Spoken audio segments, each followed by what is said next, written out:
اپنے پرسنل مقاصد کے لیے اگر بھیک مانگے گا یا فلاحی کام کے لیے بھی کوئی بھیک مانگتا ہے کوئی بھی بندہ، تو اس کو سیدھا پکڑ کے تھانے میں لے جایا جائے گا اور ایف آئی اے جو ہے ان کے اوپر سخت جو ہے کڑی سے کڑی کارروائی کرے گی۔ اور میں آپ کو بتاؤں یہ جو بھکاری ہوتے ہیں نا موسٹلی ان کے پیچھے ایک پورا ایک منظم نیٹ ورک ہوتا ہے جو لوگوں کو شاید پتہ بھی ہوگا تھوڑی بہت۔ تو وہ منظم نیٹ ورک کیا ہوتا ہے کہ وہ کس طریقے سے کام کرتا ہے کہ کوئی بھی اشارہ جہاں پہ کوئی ایسے بھکاری کوئی بھیک مانگ رہا ہے یا کوئی سگنل پہ کہیں کھڑا ہے، ٹھیک ہے، تو وہ ایسے کھلے عام نہیں مانگ سکتا۔ ان کے پیچھے پوری ایک ٹیم ہوتی ہے، مافیا بیٹھا ہوتا ہے جو ان کو جگہ الاٹ کرتا ہے، ٹھیک ہے، اور ان کو بولتا ہے کہ آپ نے یہاں پہ مانگنا ہے، آپ یہاں پہ نہیں مانگ سکتے۔ اور اس کے بعد اس کو آپ نے جو ہے نا جو پوری ٹیم پیچھے ہے نا جن کے تھرو آپ جہاں پہ سگنلوں پہ کھڑے ہوتے ہیں یا کسی گلی یا اشارے پہ، آپ نے ان کو اس کا کمیشن دینا پڑتا ہے، ٹھیک ہے۔ اگر بیسکلی جیسے اگر آپ بات کریں کسی فقیر کو بھی آپ پیسہ دے رہے ہیں تو آپ یہ دماغ رکھیں کہ آپ اس منظم اس گینگ کو پیسہ دے رہے ہیں، اس کو پروموٹ کر رہے ہیں، آپ اس کو پروان چڑھا رہے ہیں کہ اس طریقے کے فقیر جو ہیں وہ پیدا کریں اور اپنا کمیشن لیں اور اپنی جو ہے نا وہ کمائی کریں۔ میں کہتی ہوں کہ گورنمنٹ کا یہ بہت اچھا فیصلہ ہے، بہت اچھا ڈیسیژن ہے کہ انہوں نے اس کے اوپر سختی کی، یہ قانون بنایا۔ کسی بھی گلی میں بھی اگر آپ کو کوئی فقیر دکھتا ہے اور وہ بھیک مانگ رہا ہے کوئی بھی اپنے کسی مفاد کے لیے، تو پھر اس کی سخت کارروائی کی جائے گی، آپ بھی کمپلین کر سکتے ہیں۔ مجھے تو یہ فیصلہ بہت اچھا لگا۔ اب یہ جانتے ہیں کہ ہمارے جو بیرسٹر صاحب ہیں وہ کیا کہتے ہیں کہ قانون جو ہے کس طریقے سے کب یہ جو ہے ساری سچویشنز کے اوپر انہوں نے قابو پایا اور کیسے یہ فیصلہ کیا۔ بیرسٹر وقاص ابریز خان صاحب ہیں، کسی تعلق پہ محتاج نہیں ہیں۔ السلام علیکم۔ وعلیکم السلام۔ آج آپ نے پھول نہیں لگایا؟ نیکسٹ ٹائم لگا کے آئیں گے۔ اچھا جی، جو پروفیشنل مانگنے والے ہیں ٹھیک ہے ان کے لیے تو ٹھیک ہے، مگر جو سفید پوش ہیں وہ تو مانگتے ہی نہیں، آپ کو بھی پتہ ہے، وہ تو کسی کے سامنے ہاتھ بھی نہیں پھیلاتے۔ مگر بہت مجبوری، اگر 3 دن بھوکے ہیں، کچھ کھایا نہیں ہے یا کچھ پورا نہیں ہو رہا، تو پھر کیا کہیں گے آپ؟ دیکھیں سب سے پہلے میں کہوں گا زندگی جینے کا خواب ملتا ہے، یہاں ہر سوال کا جواب ملتا ہے۔ کس کو سمجھے امیر، کس کو سمجھے فقیر، یہاں ہر چہرے پہ نقاب ملتا ہے۔ دیکھیں میں 2-3 باتیں کرنا چاہوں گا اس سے قبل کہ میں قوانین کی طرف آؤں۔ نمبر 1 یہ کہ کس کو سمجھے امیر، کس کو سمجھے فقیر، وہ میں نے اس لیے بات کی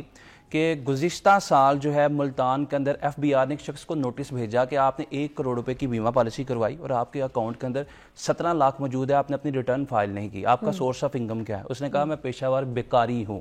1 کروڑ کی اس نے بیمہ انشورنس کروائی اپنی پوری فیملی کی اور ہائی پروفائل انسٹیٹیوشنز کے اندر اپنے بچوں کو پڑھا رہا تھا۔ اسی طرح فیصل آباد میں 2023 کے اندر ایک کیس رپورٹ کیا گیا، ایک فقیر کو گرفتار کیا گیا اور اس کے اکاؤنٹ سے 3 کروڑ روپیہ جو ہے وہ برآمد ہوا۔ یہ فیصل آباد کا انسیڈنٹ ہے۔ لاسٹ ایئر گجرانوالہ کے اندر آج سے 6 مہینے پہلے کی میں آپ کو بات بتانے لگا، اس کے بعد میں قوانین کی طرف آؤں گا۔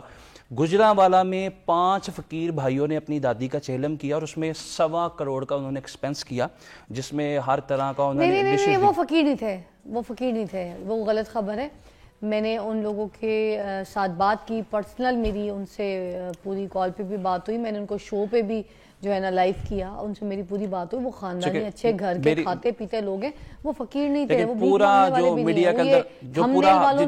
بالکل میڈیا کے اندر ساری جو امیج پورٹریٹ کی گئی، اسی طرح ہمارے سب سے کریڈیبل لوگوں کو کہا تھا کہ ان سے معافی بھی مانگے اور ہمارا جو سب سے زیادہ ایک کریڈیبل انسٹیٹیوشن ہے جو کہ ہماری ڈان نیوز انگلش پیپر، اس نے انکشاف کیا گزشتہ سال کہ پاکستان کے اندر 38 ملین لوگ جو ہیں وہ گداکاری کے پروفیشن سے وابستہ ہیں۔ اسی طرح آپ سینٹ کی ایگزامپل لے رہے، سینٹ آف پاکستان نے یہ قانون سازی کی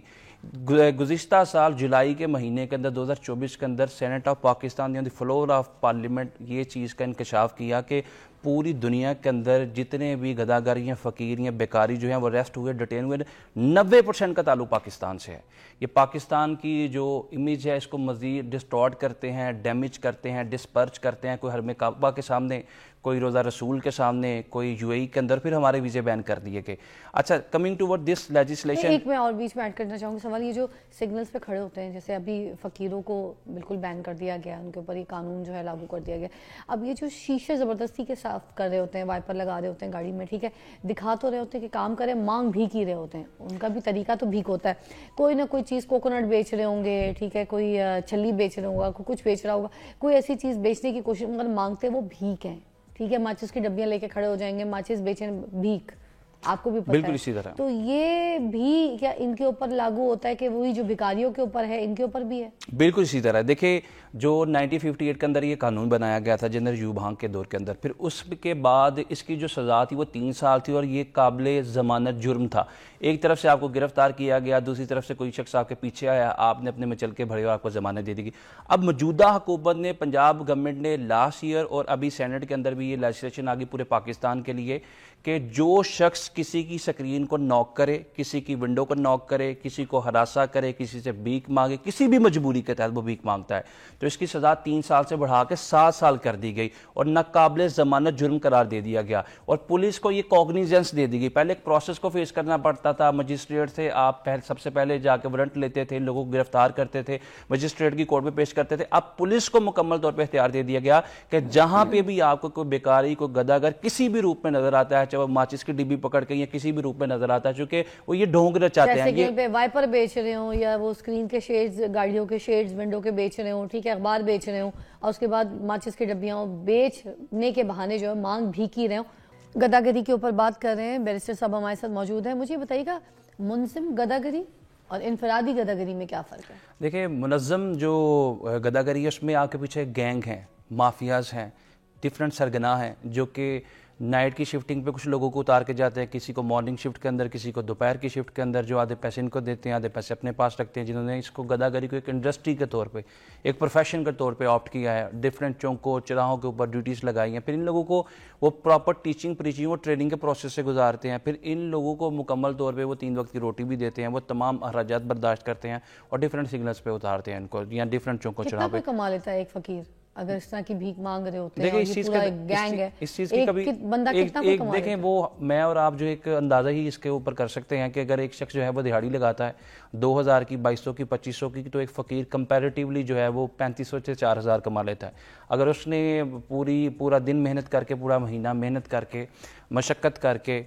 محنت کی بھٹی میں پگھل کے اگر اس نے جو ہے وہ 60 سے 70 ہزار کمانا تھا، پھر کمپیریٹیو سے ڈبل کمائے گا. اس سے یہ ہے کہ محنت کش جو ہے اس کی جو ہے وہ حوصلہ شکنی ہوگی، بجائے اس کے ہم اس کو انکریج کریں. جو لوگ سٹرگل کرتے ہیں، جو لوگ سٹرائیو کرتے ہیں، پورا دن جو ہے جون جولائی کی گرم دوپہروں میں اور سردیوں کی ٹھٹراتی شاموں بھی محنت کرتے ہیں، وہ سمجھتے ہیں کہ یہ لوگ جو ہے 38 ملین کے قریب لوگ جو ہیں اس وقت ایسوسیٹی ہیں، ایفیلیٹی ہیں اس پروفیشن کے ساتھ. ہم لوگ بھی پھر یہی کام کر لیں. تو لہٰذا میں یہ سمجھتا ہوں کہ گورنمنٹ جب ان لوگوں کے گرد گھیرا تنگ کرے گی، ان کو گرفتار کرے گی، عدالتوں میں پیش کرے گی، پراپر پروسیکیوٹ کرائے گی، عدالت ان کو کنوکٹ کریں گے، 7 سال سے 10 سال کی سزائیں دیں گے اور 30 لاکھ تک جرمانہ کریں گے، تو ان لوگوں کو جو ہے ایک عبرتناک، اندیشناک اور کربناک امیج یا امپریشن ضرور ملے گا کہ ریاست نے کمر کس لی، ریاست نے آستینیں چڑھا لیں، کفے اٹھا لیں اور جو ہے ہمارے خلاف انہوں نے کمر کس لی. انہوں نے فیصلہ کر لیا کہ اب جو ہے وہ گداگری سے ریلیٹڈ جتنے بھی مافیا سرگنا اس کی کمر توڑ دیں. ابھی جو بل منظور ہوا ہے اس کے خلاف اگر دیکھا جائے تو پھر کیا یہ جو پولیس ہے، یہ جو ایف آئی اے والے ہیں، ان کے اختیارات میں بھی اضافہ ہو جائے گا؟ بہت زیادہ اضافہ کر دیا گیا. ایف آئی اے کو جو ڈومین تھی اس کی جورسڈکشن فارن کنٹری میں جتنے بھی یہ لوگ بھیک مانگتے ہیں، گداگری کرتے ہیں، پاکستان کی نیشنلی یا انٹرنیشنلی امیج کو یا پورٹریٹ کو ڈسپر ڈیمیج یا ڈسٹارٹ کرنے کی کوشش کرتا ہے. ایف آئی اے کو مکمل طور پر یہ اختیار دے دیا گیا کہ ان لوگوں کو ڈپورٹ کروائیں اور جب وہ پاکستان آئے تو ان کا جو آئی ڈی کارڈ ہے، یہاں تک میرے خیال میں پرپوز امینڈمنٹس کے اندر یہ بھی ایک ایلیمنٹ جو ہے وہ پوائنٹ ایڈ کیا جائے گا کہ ان لوگوں کی جو نیشنلٹی ہے وہ بھی شاید ان کو بلیک لسٹ کر دیا جائے، اس کے بعد وہ بیرون ملک ہی نہ جا سکیں. تو میں یہ سمجھتا ہوں کہ بڑا اچھا اقدام ہے. بیرون ملک جو بھیک مانگتے ہیں، جو ہمارے ملک کے اندر بھیک مانگتے ہیں، وہ تو 24 اگست 2024 کے اندر قانون پاس کر لیا گیا تھا، وہ انفورس ہو چکا ہے. اس کے بعد میں یہ سمجھتا ہوں کہ جس طریقے سے پنجاب پولیس جو ہے وہ حرکت میں آئی ہے اور 1-2 نہیں بلکہ میں نے درجنوں ایف آئی آر اس وقت دیکھ لی ہیں جس میں سیکشن 9 کے تحت 1958 کا جو قانون تھا جس میں اندر امینڈمنٹ کی گئی پنجاب حکومت کی طرف سے، سینٹ نے بھی امینڈمنٹ پرپوز کر دی، اس کے مطابق سیکشن 9 کے تحت جو ہے متعدد ایف آئی آر میں خود دیکھ چکا ہوں. اور میں یہ سمجھتا ہوں بطور اسٹوڈنٹ آف لا کہ اگر اس طرح عبرتناک دردناک ان کو سزائیں دی جائیں گی 10-10 سال آخری سوال، اگر جیسے میں کسی سگنل پہ دیکھتی ہوں یا کوئی بھی دیکھتا ہے یا کسی گلی محلے میں کوئی بھیک مانگتا ہوا کسی کو دیکھتا ہے، کسی کی بیل بجاتا ہے، دروازہ کھٹکھٹاتا ہے یا کہیں کھڑا ہوتا ہے یا کسی جگہ ایسے کہ میری بچی کو جب اسکول سے پک کرنے جاتی ہوں، آپ کو پتہ ہے موسٹلی اسکولس کے باہر بہت زیادہ فقیر کھڑے ہوتے ہیں، تو اگر کسی فقیر کو ہم دیکھتے ہیں تو کیا ہم 15 پہ کال کر کے ان کو پکڑوا سکتے ہیں یا پھر مجھے تھانے جانا پڑے گا؟ بالکل 15 پہ آپ کال کر سکتے ہیں، چونکہ ایسا کوئی بھی اقدام جو کہ جرم کی نیچر کے اندر، کرائم یا اوفینس کی جو ہے جورسڈکشن یا ایمبٹ کے اندر آتا ہے، آپ 15 پہ کال کر کے لا انفورسمنٹ ایجنسی کو انفارم کر سکتے ہیں. کوئی بھی کسی قسم کا قانون, چاہے وہ پتنگ بازی کا قانون ہو, وہ ہراسمنٹ کا قانون ہو. تو ایسا تو نہیں ہوگا کہ لوگ بولیں بی بی جی آپ ہمارے ساتھ تھانے چلیں, وہاں آئیے, ٹھیک ہے آپ رپورٹ لکھ کے دیں, سائن کریں, آپ کمپلین درج انفارمنٹ کرائیں. جب بھی جو بھی انفارمنٹ ہے اس کا نام ہمیشہ سیگا راز کے اندر رکھا جاتا ہے, اور پولیس آفیسرز پہ, لا تو انفورسمنٹ جہاں ایجنسیز پہ. فقیر دیکھا گیا ہے, جہاں کوئی سگنل میں کوئی ایسا گینگ دیکھا گیا ہے, جہاں پہ کوئی فقیر, کوئی بچہ بھیک مانگتا دیکھا گیا ہے, تو ہم 15 پہ کال کر کے رپورٹ کر سکتے ہیں, اور ہمیں کرنی چاہیے, کرنی چاہیے, ہمیں کرنی چاہیے.